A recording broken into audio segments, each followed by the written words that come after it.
Throughout the long and turbulent millennia of Chinese history, no other empire has ever demonstrated such absolute and overwhelming dominance as the legendary Tang Dynasty. Although countless other powerful dynasties rose to prominence only to fade into obscurity, none could rival the massive territorial reach and cultural glory of this era. Distinguished historians universally agree this period represented the absolute zenith of civilization, with imperial power stretching from the Korean peninsula to the rugged borders of Afghanistan. The imperial capital stood as a colossal megacity that dwarfed every other urban center on Earth, rendering foreign metropolises tiny and insignificant by comparison. Their military machine became so terrifyingly powerful that even sworn enemies were forced to bow in submission, revering the emperor as the supreme heavenly Khan.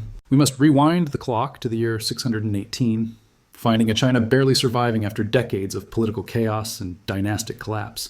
The preceding Sui dynasty had utterly crumbled because they mercilessly bled the common people dry through heavy taxation, endless warfare, and backbreaking construction projects. In that critical moment of history, General Li Yuan executed a bold maneuver marching on Chang'an to crown himself Emperor Gaozu and founding the Tang Dynasty. However, the empire's true and lasting transformation did not occur until his ambitious son, Emperor Taizong, seized control with absolutely zero patience for waiting his turn. In the year 626, Taizong staged a brutal and decisive coup at the Xuanwu Gate, murdering his brothers and forcing his father's abdication. Although his violent path to the Dragon Throne was soaked in fraternal blood, his subsequent reign established a golden era defined by wisdom rather than fear. He possessed the intelligence to streamline the central government drastically, slashing the number of officials to eliminate corruption and preserve the national treasury. The emperor established massive strategic food reserves, ensuring that catastrophic famines could not wipe out entire regions whenever the annual harvest inevitably failed. Taizong revolutionized the imperial civil service exams, selecting government officials based purely on their intellectual merit and ability rather than their aristocratic family connections. This introduction of meritocracy was not merely effective management.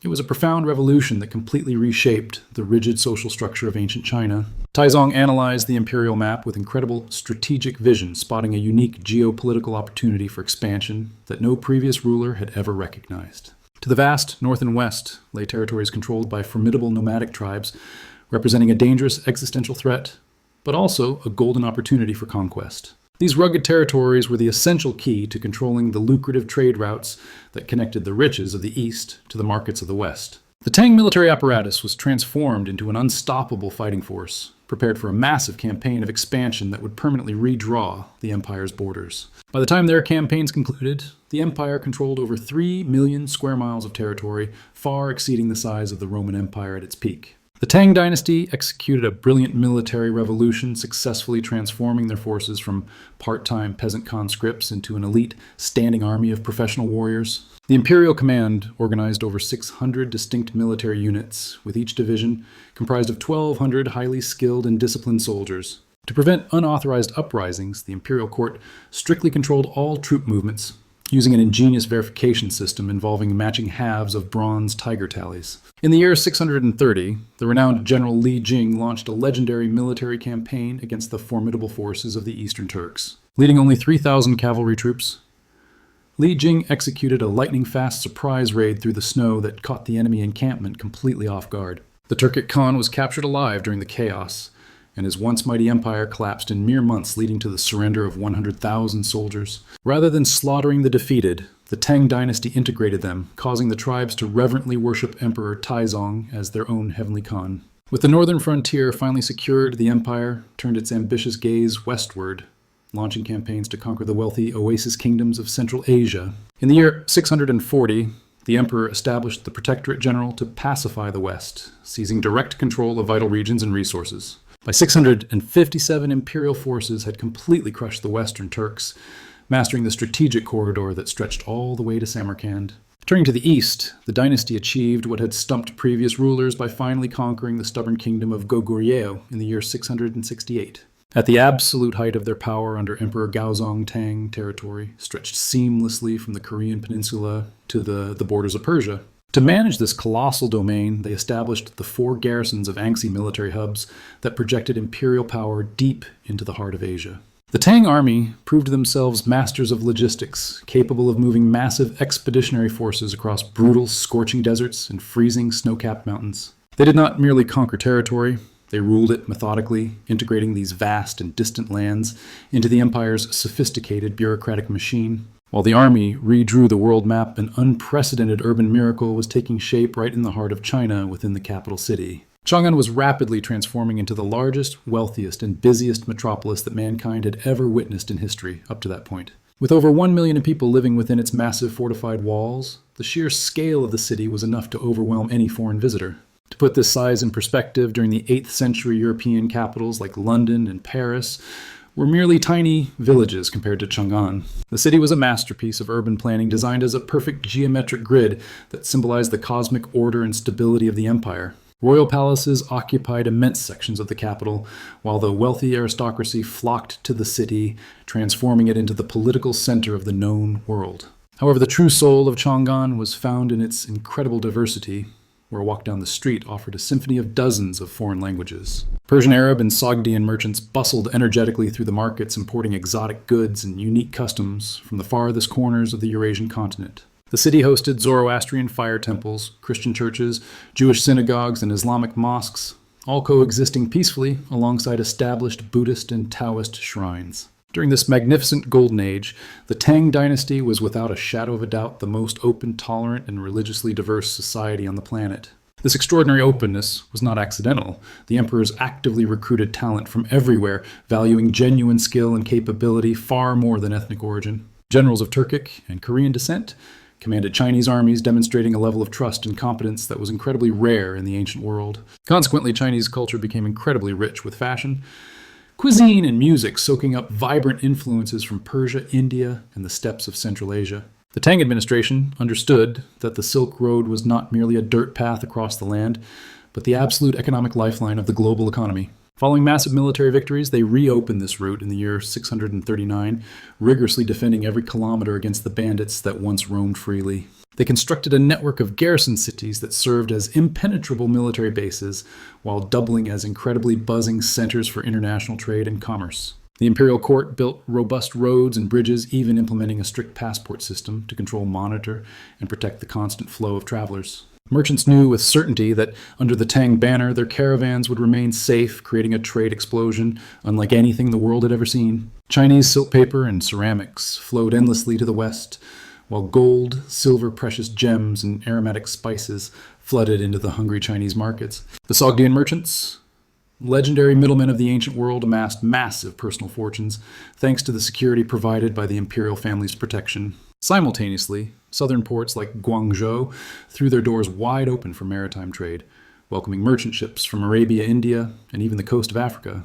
The Tang had effectively cornered the market on both land and sea routes, controlling the entire flow of trade between the east and west. Domestically, they optimized the Grand Canal to efficiently ship rice and resources from the fertile southern lands up to the hungry capital in the north. A sophisticated network of relay stations allowed the emperor's decrees to travel at breakneck speeds across 32,000 kilometers of official imperial roads. The tax revenue generated from this massive trade fed the army, supported the bureaucracy, and funded the court's legendary and luxurious lifestyle. This era of economic prosperity sparked a cultural and technological revolution that even centuries later continues to leave historians in absolute awe. It became the golden age of poetry, where legendary names like Li Bai and Du Fu became immortal figures in the world of literature. Li Bai, the romantic wanderer, composed timeless verses about nature and strong wine that common people memorized by heart almost instantly. Conversely, Du Fu deeply portrayed the pain of war and the social injustices of the time with incredibly intense and moving emotion. Art blossomed in every form, from painters and calligraphers to sculptors, defining a classic aesthetic that influenced all of Asia for 1,000 years. Technology took massive leaps forward with the invention of woodblock, printing a breakthrough that completely changed how knowledge and literature were distributed. Key advancements like papermaking slowly made their way to the West, changing literacy rates in the Islamic world and Europe forever. Right in the middle of this brilliant era, a unique figure appeared in Chinese history, Wu Zetian, the only female emperor to ever rule. Starting her life as a lowly concubine, Wu Zetian navigated the treacherous storms of palace politics to become the true holder of power. In the year 690, she shattered every precedent by establishing her own dynasty, the Zhou ruling with an absolute iron fist. Although conservative historians tried to paint her as a cruel monster, she was in reality a brilliant politician with amazing foresight. Under her rule, the empire expanded its borders, the government valued talent even more, and Buddhism was elevated to a new level of importance. Wu Zetian understood that the empire's strength lay not just in weapons, but in economic stability and a good life for the common people. At the end of her life, she requested her tombstone be left blank, daring future generations to judge her based solely on her actions. After her era, the empire reached its absolute peak, under Emperor Taizong, boasting a population that exceeded 50 million people. But, as the eternal rule of history dictates, once a civilization reaches the summit, the only way left to go is down. Overexpansion began to take its toll, as defending distant borders required massive resources and delegated too much power to subordinates. The military governors guarding the frontier started raising their own private armies, becoming a direct and dangerous threat to the throne itself. In 751, the defeat at the Battle of Talas against the Abbasid Empire permanently ended their ambitions of westward expansion. However, the fatal blow did not come from an outside enemy. It came from a betrayal inside the house that shook the empire's foundations. In 755, General An Lushan launched a brutal rebellion, plunging the entire empire into absolute chaos and despair. An Lushan held the most elite border troops in the palm of his hand, storming southward like a hurricane and capturing the capital in months. Emperor Xuanzong was forced to flee in despair, as the glorious capital of Chang'an was looted and sacked, marking the tragic end of the Golden Age. Although the rebellion was finally crushed after 8 years of bloody warfare, the price China had to pay was beyond any measure. The central government was severely weakened, losing actual control of the provinces to power-hungry warlords who ruled their territories like kings. Taking advantage of the power vacuum, the Tibetan Empire invaded the Western territories, permanently cutting off China's control over the vital Silk Road. The Tang Dynasty survived only as a pale shadow of its former self during a slow, agonizing decline that lasted 150 years. The tolerance and openness that defined the early days were replaced by suspicion, xenophobia, and a growing fear of anything coming from the outside.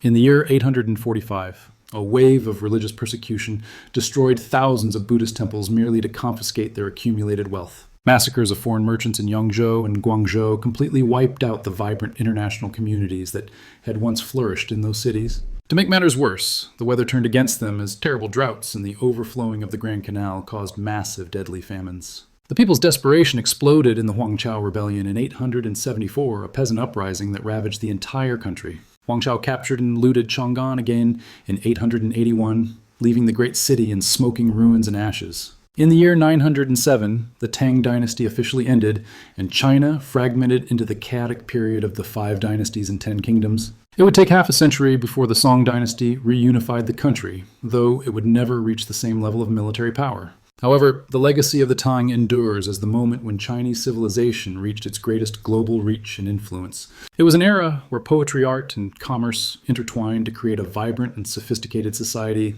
that was the envy of the world. The Tang model of administration, legal codes, and literary culture became the standard for all of East Asia for centuries to come. Japan and Korea adopted Tang architecture writing systems, and Buddhism shaping their own national identities based on this model. In collective memory, the Tang represent the confidence of a civilization that was not afraid to open itself to the world. Today, many Chinese communities overseas still proudly refer to themselves as the people of Tang, honoring this ancient lineage. This enduring name acts as a lasting tribute to a time when being Chinese meant being a cosmopolitan citizen of the world. The history of the Tang Dynasty teaches us that true greatness is built on a foundation of openness, innovation, and cultural exchange. But it also offers us a grim and necessary warning about the fragility of empires and the dangerous consequences of complacency. What took centuries to build with immense effort and vision crumbled into dust in just a few short years of mismanagement. Yet the ruins of Chang'an and the immortal poems of Li Bai survive as silent, powerful witnesses to that era's magnificence. When we look back, we see not just a powerful political dynasty, but an enduring ideal of civilization that continues to resonate. China, at its absolute peak, was not just a military superpower, but a beacon of culture that illuminated the entire Asian continent. The Tang warhorse and the poet's brush are the two symbols that best define this unique and powerful duality of spirit. Hard power and soft power were balanced in a perfect harmony that few nations have ever managed to replicate in history. The Tang Dynasty remains the gold standard against which all other periods of Chinese history are endlessly measured and compared. Its lessons on governance, economics, and tolerance remain incredibly relevant in our own interconnected and globalized world today. In the end, the story of the Tang is the story of human ambition at its finest, with all its brilliant lights. It reminds us that while no empire lasts forever, great art and profound ideas can achieve a form of true immortality. And so we close this chapter on the most extraordinary, powerful, and fascinating dynasty in the long history of China. Thank you for joining us on this journey through the centuries from the steppes of Central Asia to the palaces of Chang'an. If this story has captivated you, there is much more to discover about the great civilizations that shaped our modern world. History is not just the past. It is the mirror in which we look to understand the complexities of our present. Don't forget to hit like and share this video so more people can know the greatness of Tang China. Subscribe for more historical explorations, and see you in the next episode of our documentary series.